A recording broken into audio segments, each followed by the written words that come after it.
How to set Visonic alarm system with touch keypad.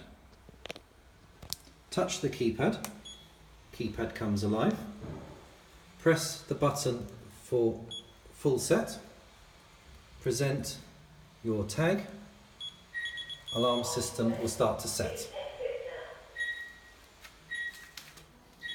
Go out through the door. Close the door. Alarm system will set.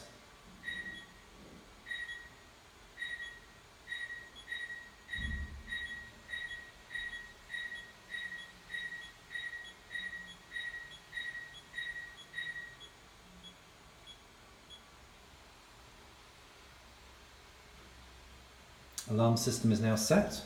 Return to the property.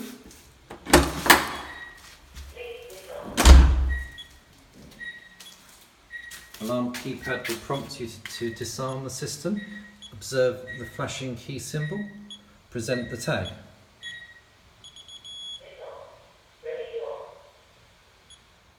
Alarm unsets.